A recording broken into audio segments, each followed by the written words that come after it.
Qué bueno volver a encontrarnos aquí, en Hora de Inclusión, un espacio para conocernos. Qué alegría me pone haber llegado hasta aquí compartiendo con ustedes nuestro programa, nuestro proyecto, nuestra pasión.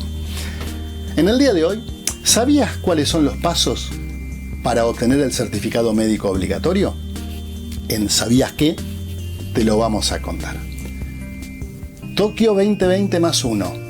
Y hay algunas noticias que tal vez no sean las mejores, pero son noticias al fin. No habrá público extranjero. Muchos voluntarios extranjeros no van a poder concurrir, pero llega la antorcha olímpica. Te vamos a comentar de qué se trata todo eso. En Tareas para el Hogar, te vamos a dar algunas técnicas para mejorar o para desarrollar el sostén del lápiz en aquellos niños o niñas a los cuales se le dificulte. En la entrevista del día de hoy vamos a tener como entrevistado al ingeniero Luis Campos. Formalmente es el ingeniero Luis Campos, para mí es el multiinventor Luis Campos. Se van a sorprender.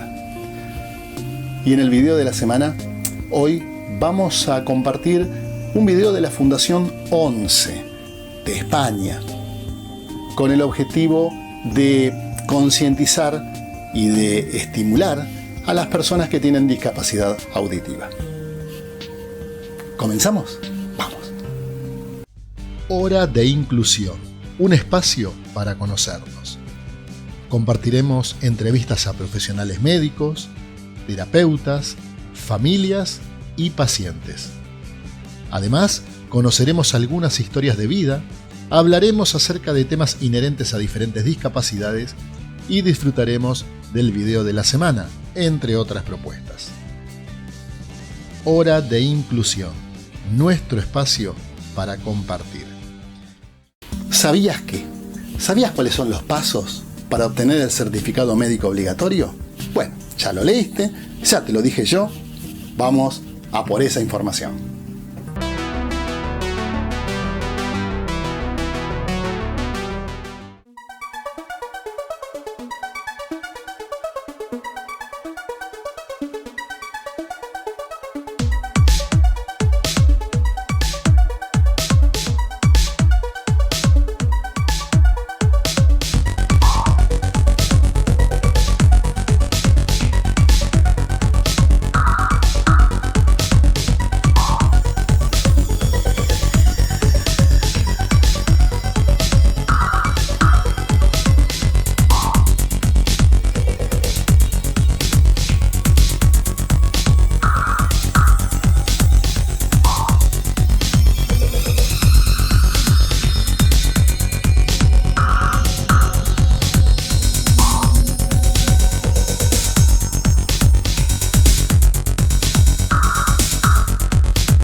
Como siempre digo y hago la aclaración, por favor, actualizar la información al día de hoy, ya que esta información cambia en forma permanente. Ahora vamos a Tokio 2020+1. Y en Tokio están pasando cosas. A ver, por ejemplo, no se van a aceptar personas del público, o sea, público extranjero a Japón. Por ende, tampoco podrán concurrir más de 10.000 voluntarios extranjeros que habitualmente concurren a los Juegos Paralímpicos y a los Juegos Olímpicos debido justamente a la protección y al protocolo que establece Japón contra el COVID-19. Ahora, una de cal y una de arena. Si bien pasa todo eso, y son medidas discutibles pero razonables, una buena, llegó la antorcha olímpica. Compartimos Tokio 2020+1. Tokio 2020 +1.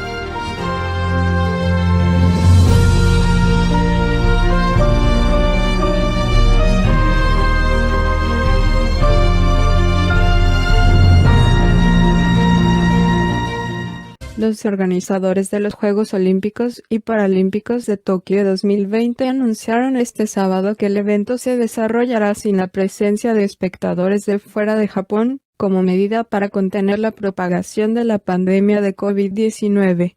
La decisión fue confirmada por la ministra nipona a cargo de los Juegos Olímpicos, Tamayo Marukawa, al término de una reunión con los presidentes del comité organizador de Tokio 2020. El Comité Olímpico Internacional, COI, el Comité Paralímpico Internacional, CPI, y la gobernadora de Tokio, Yuriko Koike. Los Juegos Olímpicos de Tokio estaban programados para 2020, pero fueron pospuestos para 2021 por la pandemia de COVID-19.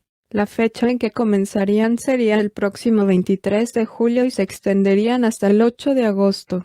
La declaración oficial de los organizadores en un comunicado fue, en orden a ofrecer claridad a los poseedores de entradas que viven en el extranjero y permitirles que puedan ajustar sus planes de viaje en este momento, las partes desde el lado japonés han llegado a la conclusión de que esas personas no podrán entrar en Japón en ese tiempo de los Juegos Olímpicos y Paralímpicos. El Comité Olímpico Internacional, COI, y el Comité Paralímpico Internacional, CPI, respetan totalmente y aceptan esta conclusión, añade el texto. Sin embargo, la agencia Kyodo subraya que unos 80.000 voluntarios que participarían en la organización son extranjeros, por lo que el gobierno japonés estaría considerando permitir la entrada de algunos de los que no puedan ser reemplazados por japoneses por temas como el manejo del lenguaje. Aunque los organizadores siempre se mostraron reacios a sacar adelante los Juegos sin público, finalmente tuvieron que ceder ante la persistencia de la pandemia y la lentitud de los programas de vacunación.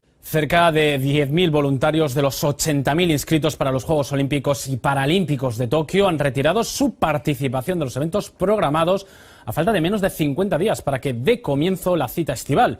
De acuerdo con la agencia japonesa de noticias Kyodo, el director general del comité organizador de Tokio 2020, Toshiro Muto, ha admitido que una de las principales razones de este abandono es la preocupación por las infecciones de coronavirus.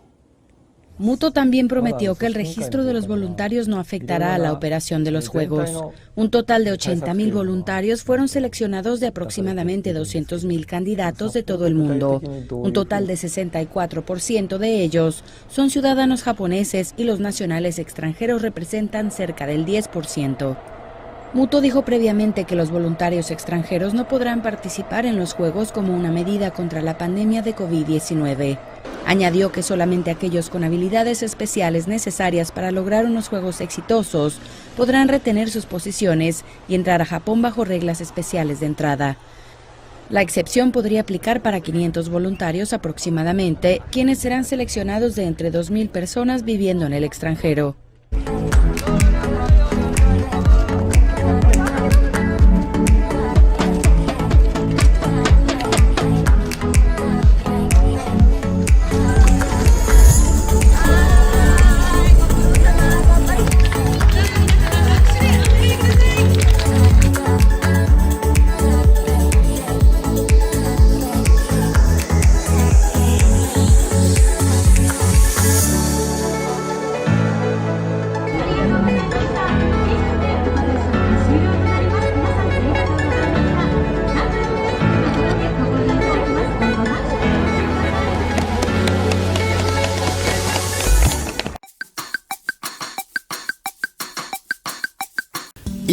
Y ya estamos cada vez más cerca de la cita paralímpica, ¿verdad? Bueno, que todo fluya y que todo sea con total calma. Ahora vamos a tareas para el hogar. Hoy, en Tareas para el Hogar, te vamos a compartir algunas técnicas para poder o bien desarrollar o bien estimular el correcto sostén del lápiz de aquellos chicos y chicas que por algún motivo aún les cuesta.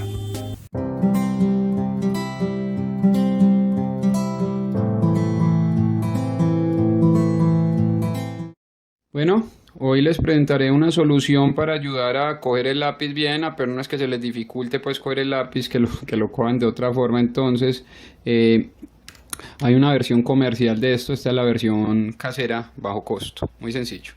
Vamos a coger dos, aquí en Colombia le llamamos chulitos, dos moños, dos hojas de las que usan las mujeres para cogerse el cabello, y vamos a entrelazarlo. Entonces pasamos una por aquí, por acá, y vamos a hacer, o sea, que este salga por el huequito para que queden conectados. Listo, estiramos, que queden bien apretados.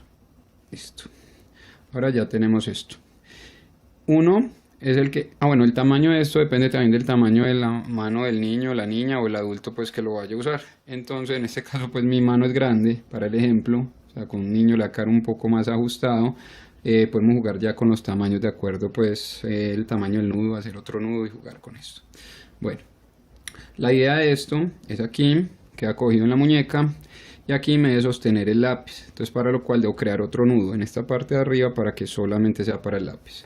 Entonces hacemos un nudo, pero mucho cuidado a esto, atentos. Cuando estemos haciendo el nudo,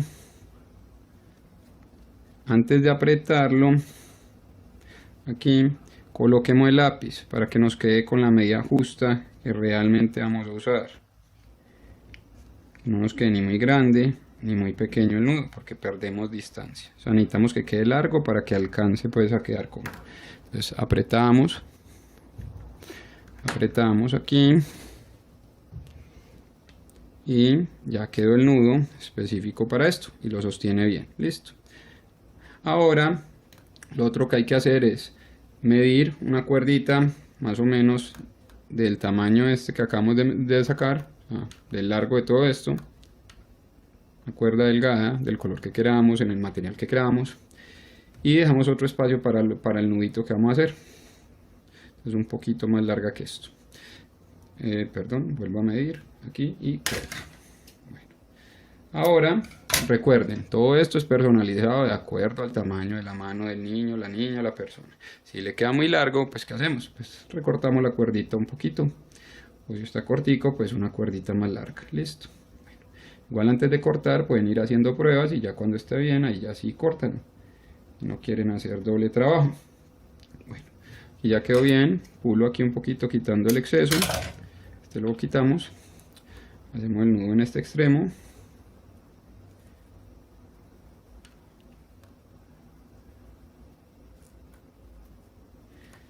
Apretamos bien.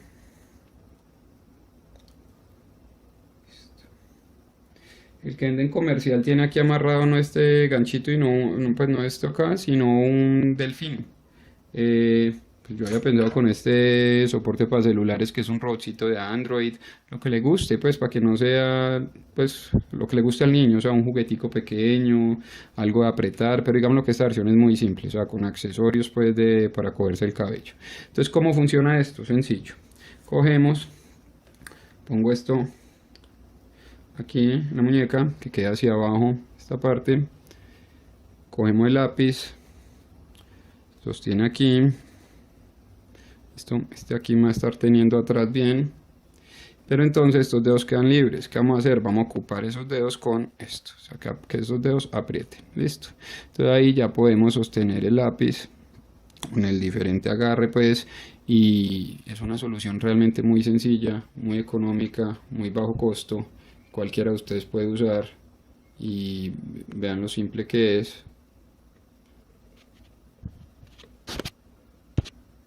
Entonces, invitados para que la hagan. 5 minutos, realmente algo muy simple.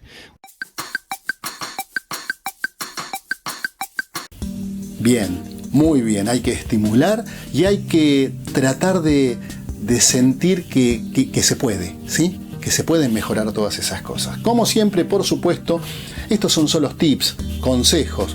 Es el médico del área correspondiente quien va a dar las pautas firmes para que nuestros hijos o nuestras hijas desarrollen y estimulen determinadas herramientas. Ahora vamos a pasar a la entrevista. Bueno, nuestro entrevistado del día de hoy es el ingeniero Luis Campos. Así, formalmente, ingeniero Luis Campos. Yo cariñosamente lo denomino el multi-inventor. Les voy a confesar algo. Cuando yo contacto al ingeniero Campos, lo hice por un invento en particular, del cual tuve conocimiento, que es un anillo que permite a aquellas personas con discapacidad auditiva poder escuchar. Yo no lo podía creer, sinceramente. Luego, en charlas previas a la entrevista con el ingeniero Campos, con Luis, ya se van a dar cuenta que es un tipo bárbaro, me entero que había tenido a lo largo de su vida otros inventos, pero fabulosos. Una casa domótica. ¿Sabés lo que es una casa domótica? Te lo vamos a contar. Había inventado una computadora que se manejaba a través de, soplando. Y estamos hablando en la década del 90. Bueno, hay un montón de cosas que él nos va a contar, que él nos va a compartir, que él creó. Es argentino. No nos olvidemos, es argentino. Y no solamente es ingeniero. Yo siempre digo que esta gente, como Luis, cariñosamente por supuesto, son de esas personas útiles, son de esas personas que valen la pena porque saben mucho, son muy inteligentes, son muy curiosos, inquietos y producen.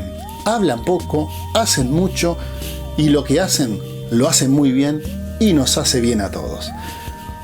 Mejor presentación no le puedo hacer, pero la realidad es que lo siento desde el corazón. Pocas entrevistas me han dejado en silencio por haberlo escuchado. Compartámosla, no digo nada más. Acompáñenme.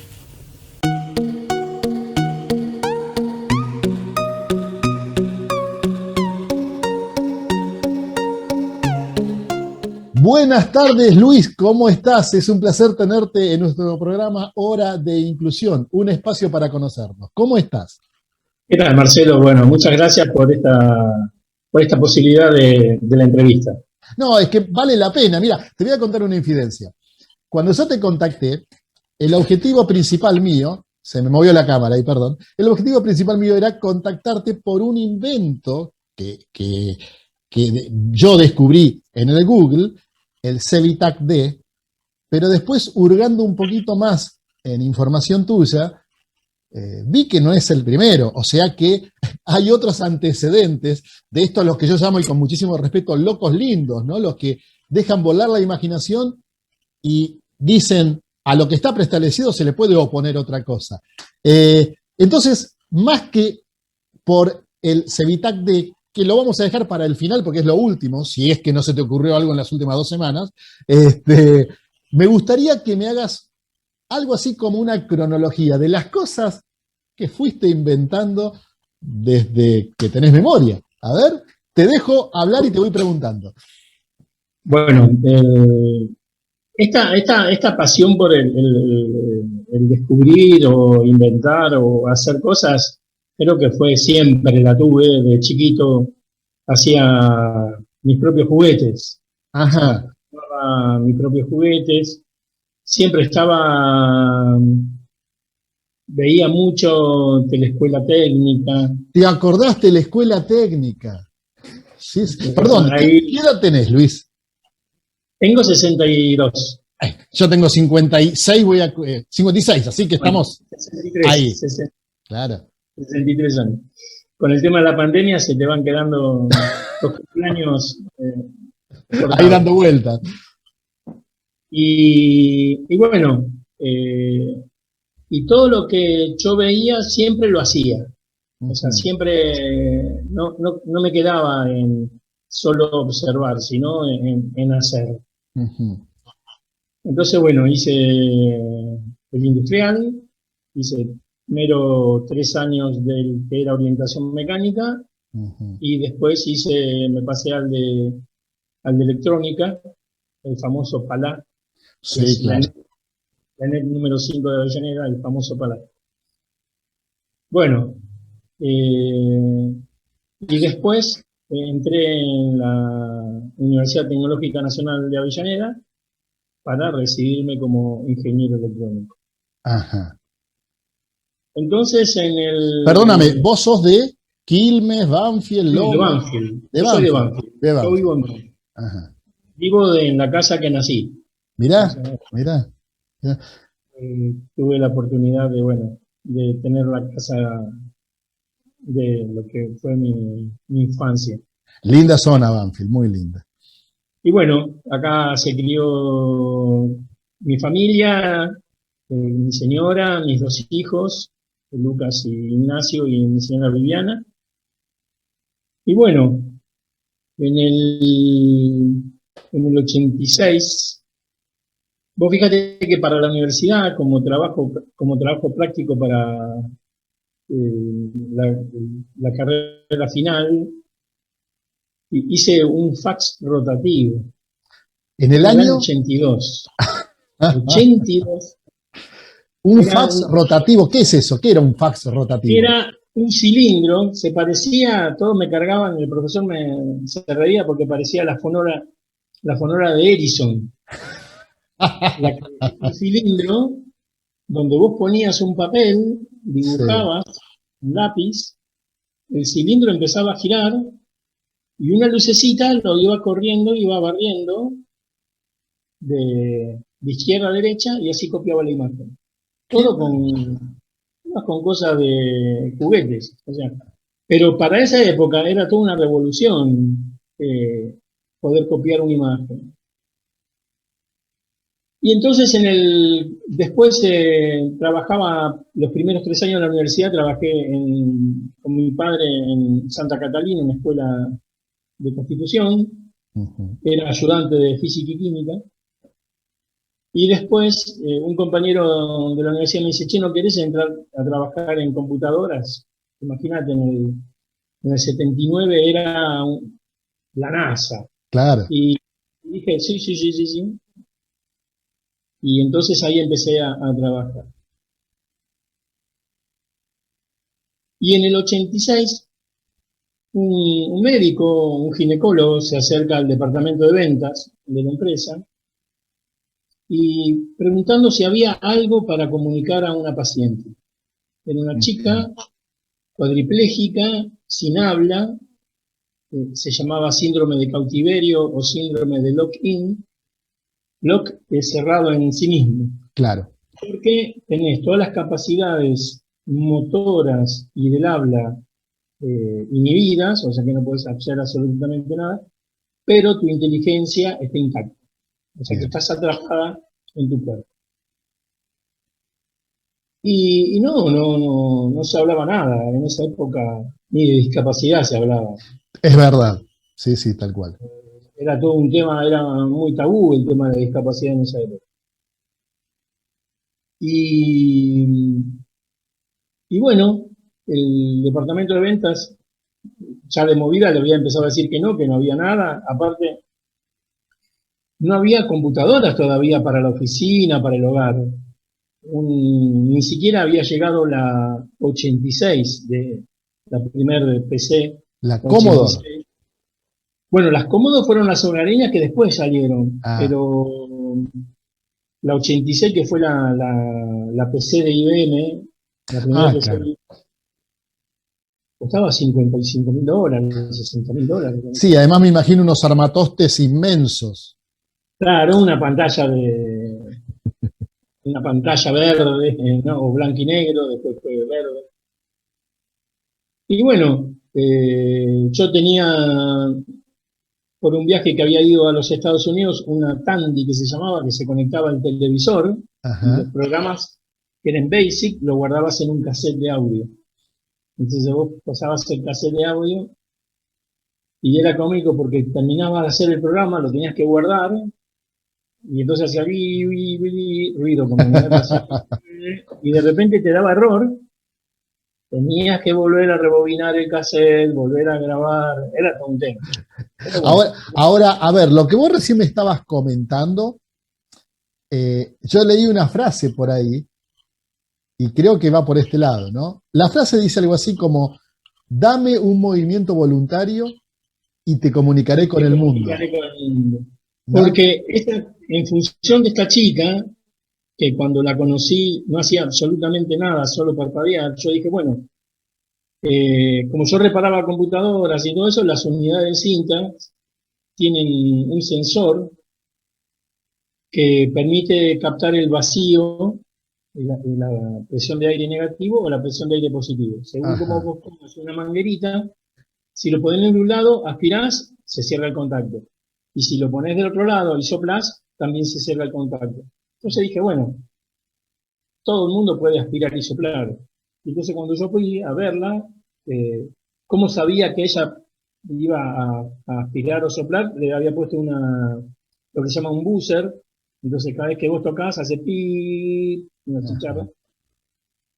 Y bueno, le pongo en la boca y le digo, bueno, mirá, tenés que aspirar como si tomaras mate. No pasa nada, no pasa nada, no pasa nada, le ajusto la sensibilidad, no pasa nada. Le digo, bueno, espera, lo hacemos con soplar que es más fácil. Le doy vuelta al sensor, le pongo con soplar y no hacía nada, o sea, ni siquiera podía hacer eso. Pero de repente ella inspira y hace eso, nada más. Entonces ella lo que no tenía era la capacidad voluntaria de respirar. Ella usaba el ciclo involuntario, que es el que cuando dormimos Claro. no tenemos conciencia de hacer el acto de aspirar o de inspirar o de exhalar.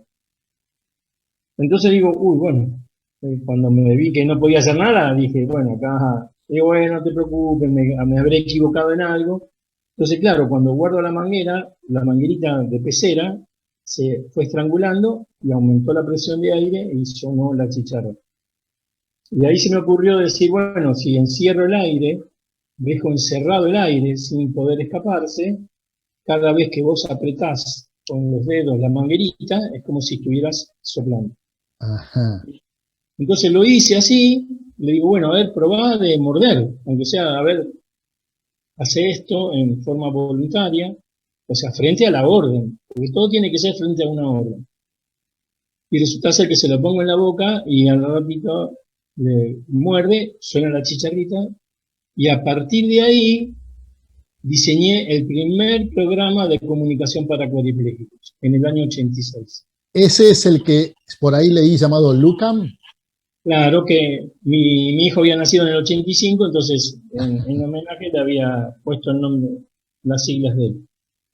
Bien. Y bueno, lo que me di cuenta que solo se necesitaba una posibilidad voluntaria nada más, soplar, respirar, mover los ojos, cualquier movimiento que vos tuvieses, el computador lo podía captar a través de una interfase y así podías escribir.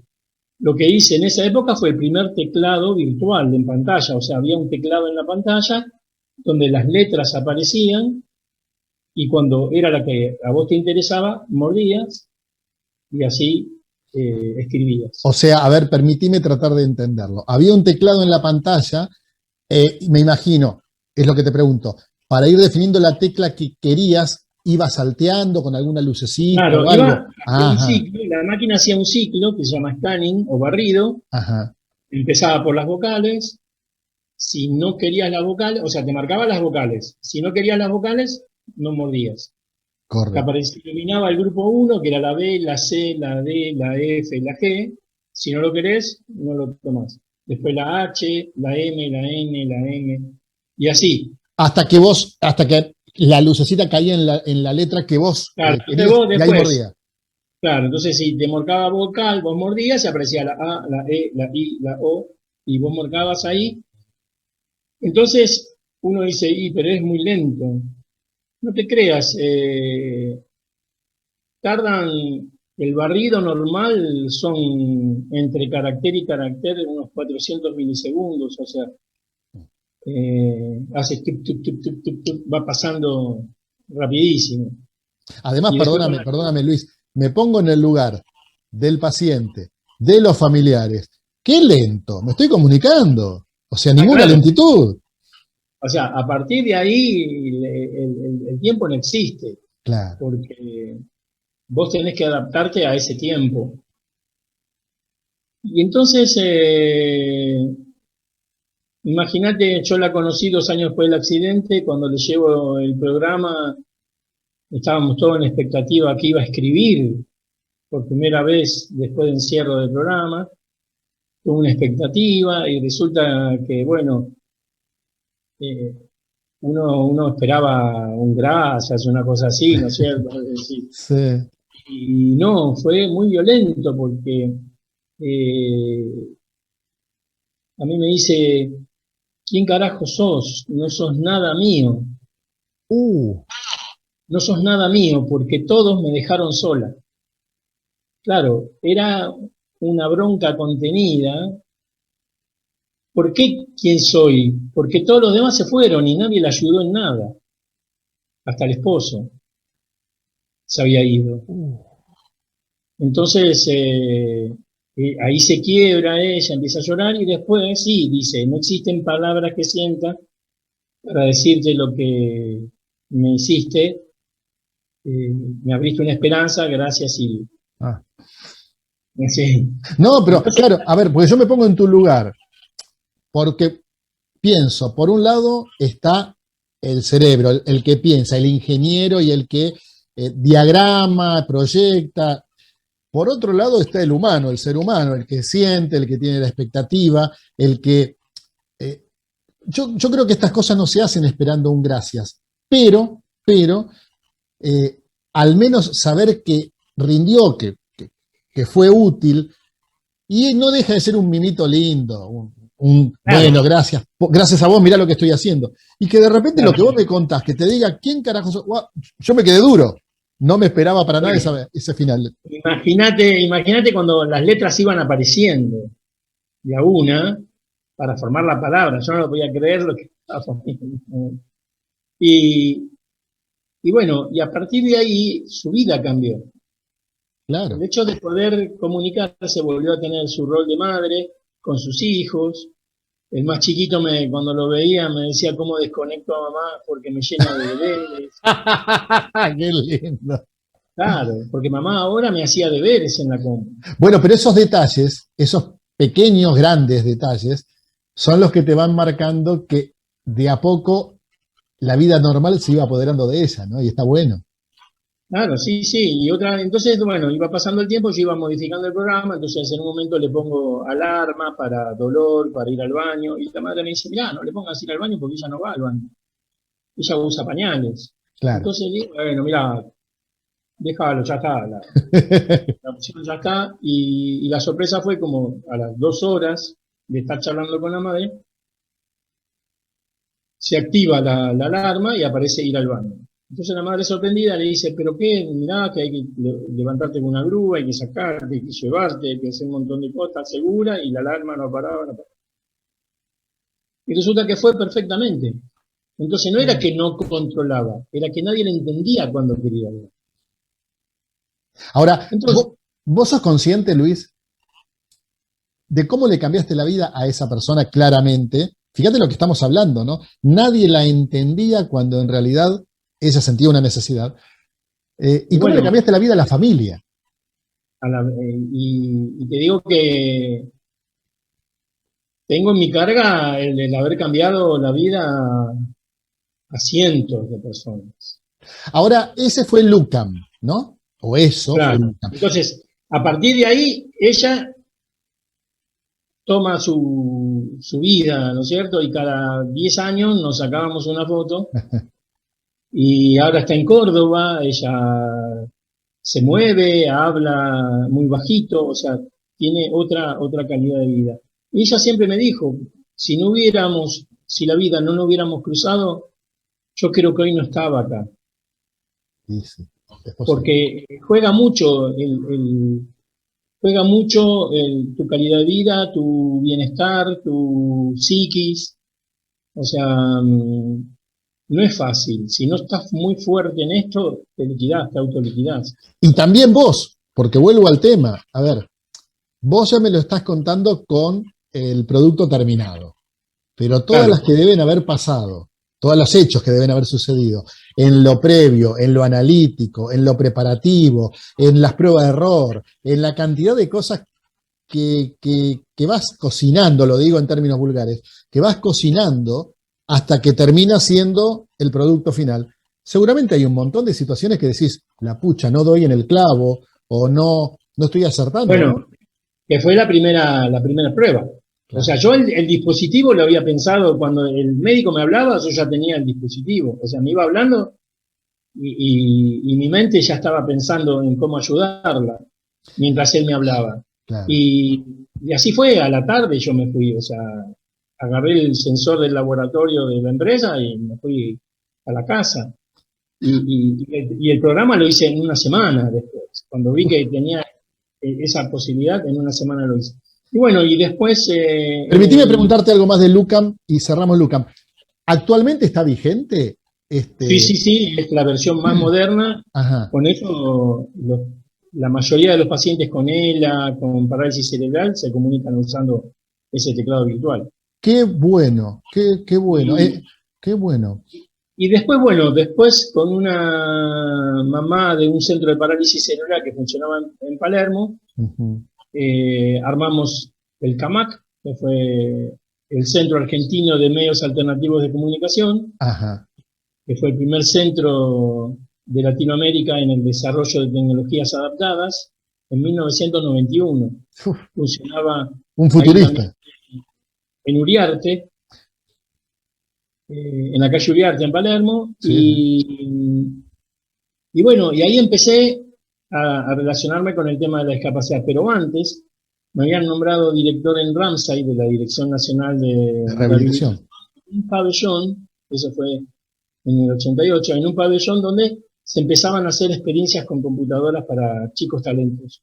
Ajá. Y ahí, bueno, ahí tomó la dirección, y claro, yo veía que había muchos chicos en lista de espera, y era que eran los de más compromiso motor tenían, o sea, los que eran más difíciles Uh-huh. de la vieja. Entonces, el desafío fue abrir las puertas a ese lugar y que todos entraran, viendo cuáles eran sus posibilidades. Y una cosa que aprendí también, que hacía notar, era que sí, lo sigo cuestionando y lo sigo eh, debatiendo, era que cuando los papás se acercaban a mí con el diagnóstico, bueno, el diagnóstico te dice todo lo que no hace la persona. Uh-huh. O sea, en ninguna parte te dice qué es lo que hace. Lo que ¿no? hace. Todo lo contrario. Sí, es verdad.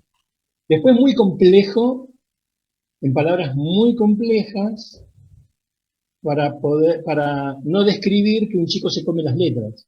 O sea, en vez de poner un chico de una dislexia y se come las letras, te ponen un montón de palabras muy complejas para describirte lo que no puede hacer. Sí. Otra cosa, en ese momento se usaba el CI, que era la capacidad intelectual, el coeficiente El intelectual, coeficiente intelectual. y a través de un número te decía tu grado de retardo, si era normal, moderado, leve o profundo, según un número.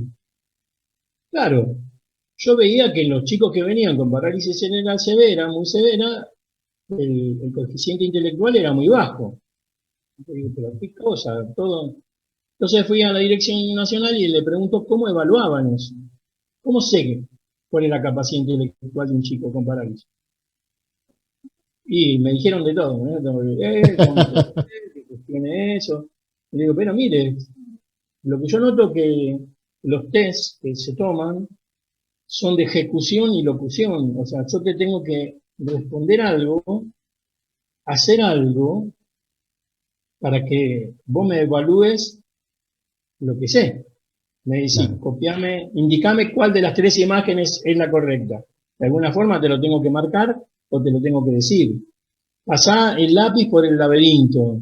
Andá a buscar el queso en la heladera. O sea, todos test donde se trabaja lo psicomotriz y el desarrollo también, la visopercepción y un montón de cosas. Uh-huh. Digo, pero estamos mal porque estos chicos no hablan ni se mueven.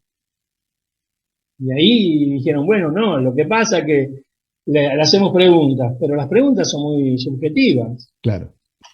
porque depende de un gesto también. Si vos me estás preguntando, a ver, 2 más 2 es 5, y yo estoy serio, ¿no es cierto? 6, serio, y te digo 4, me decís 4, y sonrío, me decís, es 4, muy bien. Pero de repente vos me decís lo mismo, 3 más 3 es 7, serio. 9, me río, es 9, y después me tirás 7 y me río, y me tirás 8 y me río, entonces no sabes si me reí por ¿Cuál de ellas es la correcta? cuál es la correcta. Y es lo que pasa, normalmente pasa eso. Y si no, lo que se hace mucho es inducir al otro Ujú. a las respuestas. ¿Viste? Cuando va a decir, a ver, ¿es la A, la B o la C? Y el otro va a hacer, y vos decís A. Y era B, iba a decir. Pero Claro, como iba, claro. abrió la boca para decir, y entonces otro dice sí, es A. O a veces le remarcás, ¿es la A, la B o la C? Y es como Claro. que pusiste el acento en una, ¿no? Entonces eso te hace inducir el mensaje. Y bueno, entonces a partir de ahí empecé a diseñar técnicas de evaluación basado en las capacidades del chico. Si sopla, si mueve el pie, las manos. O sea, con ese movimiento yo podía determinar, y así fue que muchos chicos que tenían un coeficiente intelectual bajo hicieron la escuela secundaria, la escuela primaria, la universidad con las mejores notas. Mirá. Entonces, eso fue romper esa estructura. ¿Eso estamos Ver hablando de qué año, Luis? ¿En qué año? Yo todo eso empecé en el 87, en el 88 en Ramsay y después en el 91 en Camaque. Ahí empecé a trabajar más en lo que era la inclusión escolar, Claro. la integración escolar, la comunicación. Entonces, claro, ahí empezamos a tener un auge bastante importante porque empezaban a ver la gente que chicos con mucho compromiso estaban haciendo la escuela. Ujú. Y ahí, bueno, conocí a Bruno en el 92 con una distrofia muscular de Duchenne, eh, en su etapa más crítica, en los 31 años. Él venía de una familia de 7 hermanos, 5 con la misma enfermedad, los 4 habían fallecido prácticamente a esa edad, entre los 34, que es la edad promedio. Y claro, cuando yo lo veo, él tenía un triciclo, le habían traído un triciclo de Italia, porque acá nadie le había hecho nada. No, no, era una locura hacer un triciclo eléctrico con un motor a batería. Estamos hablando de los 80, ¿cierto? Y bueno, vino un ortopedista de Italia, le toma las medidas y le mandan de Italia un triciclo. Era Claro, Luis, me quiero retrotraer en el tiempo. Vos decís 80, año 80, vino un ortopedista de Italia para tomarle las medidas. Por supuesto, no existía ni email, ni foto, ni nada para evitar que esa persona venga. O sea, tenía que venir a tomarle las medidas. Claro, sí, sí, Wow. sí, sí. Te dejo Y continuar. una carta tardaba un mes, una carta. ¿No? Claro. Entonces, claro, él usaba su triciclo, con sus manos tenía un botón para adelante, un botón para atrás, y con eso andaba. Hasta que su enfermedad avanzó y no pudo mover más los brazos para manejar su silla, ni siquiera poder pulsar el botón. Y a partir de ahí su mundo se derrumbó porque, como yo dije y aprendí de esto, de la discapacidad, tanto con Silvia como con Bruno, que nosotros nacemos con un rol en una película, somos los protagonistas de una película que se llama La Vida. Entonces, hoy nos tocó el capítulo La Entrevista. Y entonces los dos interactuamos, somos actores de la película esta, de este capítulo. Uh-huh. Pero cuando te pasa algo como a Silvia, que quedás atrapado en un cuerpo, o como Bruno, que también él podía hablar, pero quedó atrapado en su cuerpo, y ya no podía mover su silla de ruedas, porque su película, ¿cuál era? Era la vida, pero la escena era el barrio, porque él era parte protagonista del barrio. A partir de ahí, y tanto Silvia de La Vida, fueron espectadores. Claro. Fueron a ver al cine la película La Vida. Y cuando vos vas a ver una película, vos no querés que maten a la protagonista. Y te desesperás por avisar que le van a pegar un tiro en la espalda. O sabés que se van a chocar y no podés hacer nada. Y eso le pasa. Pasás a ser espectador de la película. Silvia me contaba que después ella veía cómo su hijo se iba a golpear contra la ventana. Wow. Y no podía decirle nada. No podía ni hablar nada. Entonces, ahí aparece uno de los... Yo no sé si decirle inventos, porque tal vez estoy utilizando una palabra que no es correcta, pero ahí viene lo que vos desarrollaste como silla de ruedas. Ahí hice la primer silla que se manejó con aspirar y soplar. Ahí está. A ver cómo fue eso.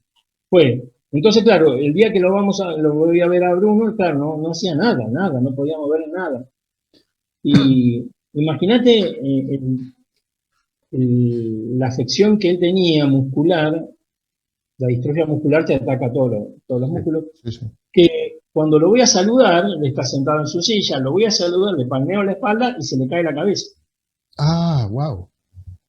Entonces me dice, le digo, ¿y ahora qué hacemos? No, dice, agarrar la cabeza, volver a poner, apoyarla en mi cuello que se mantiene. Y sí, se la puse y se mantuvo. Claro. O sea, ni fuerza. Cero control tenía. Cero control. Entonces pasó la tarde y le digo, bueno, mira, vamos a descansar un rato y vamos a tomar unos mates. Si quieres, ¿tomás mate? Y dice, no, mate no, pero mate cocido sí. ¿Con bombilla? Sí. Entonces podés aspirar bien. Sí. Y entonces así le digo, bueno, la vamos a hacer hacia la silla. El 15 de diciembre del 92, él viene a buscar la silla acá y no lo podía creer cómo con esa orden simple, él miraba un tablerito donde cuando él soplaba por primera vez se encendían una lucecita y la lucecita le decía adelante, después se apagaba y le decía atrás, después se apagaba y le decía a la derecha y después se apagaba y le decía a la izquierda. Si no hacía nada durante ese ciclo, se apagaba la silla. Volvía a soplar y hacía lo mismo. Y con solo aspirar, confirmaba la orden. Entonces, él decía adelante, se iluminaba adelante, aspiraba y la silla iba para adelante. La frenaba, giraba para un lado, para el otro. Y así, él volvió a ser protagonista de la película. Entonces, así pasó un año. Entonces el 15 de diciembre, justo es el cumpleaños también de Lucas, el 15 de diciembre me llama y dice, cumplí un año de vida. Ah, claro. Y entonces, y después me dice, cumplí 2 años de vida, 3 años de vida, 4. Y cuando lo llevo a un congreso, todos dijeron, pero se murió este hombre. No, sigue vivo. Bueno, pero debe tener una variante en el diagnóstico.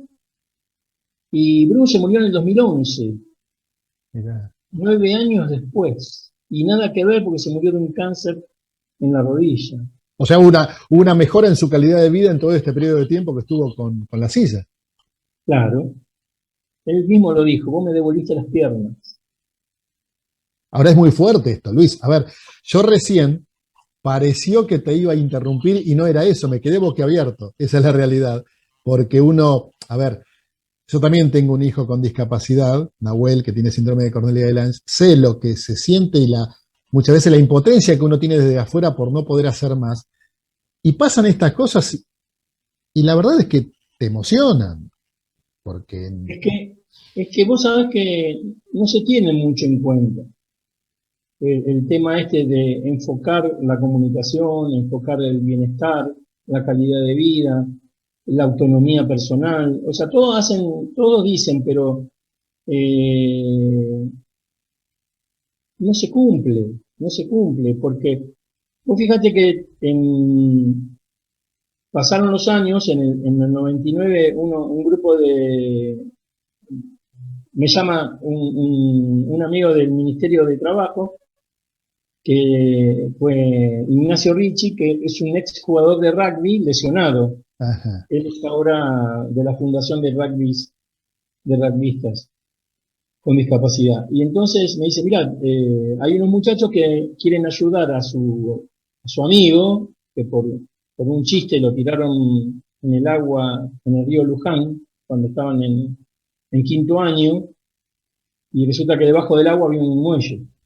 Ah, Entonces cuando lo tiran, se quiebra la columna. Entonces queda cuadripléjico. mm. Entonces, cuando pasaron los años, cada uno egresó de la universidad, cada uno tomó un rumbo, se juntaron y dijeron, bueno, vamos a como compensar, de alguna forma compensar, y le hicieron una casa en el Tigre. Y esa Ajá. casa en el Tigre, lo que querían hacer era que fuera autónomo. Luis, vamos a hacer una cosa. Dale. Acá vamos a dejar la primer parte. ¿Por qué? Porque no solamente que está hiper interesante esta charla, sino que además tenés mucho para contar y quiero que lo hagas. Entonces, por Bueno, este programa, dejamos acá en la primera parte y el próximo programa seguimos con una segunda parte y yo sé lo que me vas a contar ahora. ¿Sí? claro. Así que hacemos un breve descanso y nos volvemos a encontrar en el próximo programa. ¿Te parece? Muy bien, dale, lo Dale. esperamos.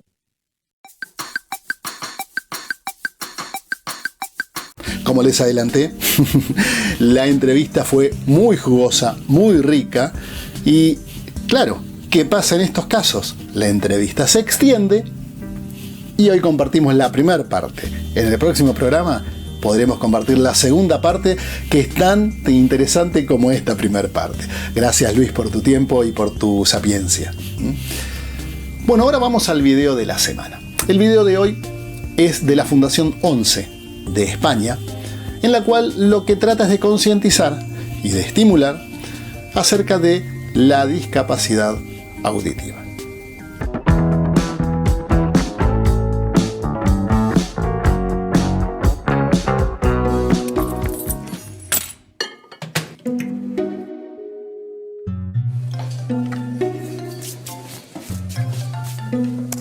Hola, cariño, ¿qué tal? ¿Cómo estás? ¿Qué tal?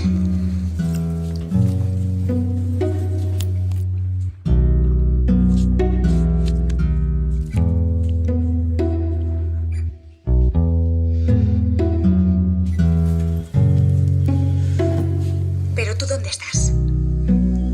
En Silicon Valley, ¿no? Pues eso. En la Fundación 11 impulsamos la formación en nuevas tecnologías para que más personas como Carlos sean lo que quieren ser. Grupo Social 11. Esto ha sido todo por hoy. Volvemos a encontrarnos en el próximo Hora de Inclusión, un espacio para conocernos.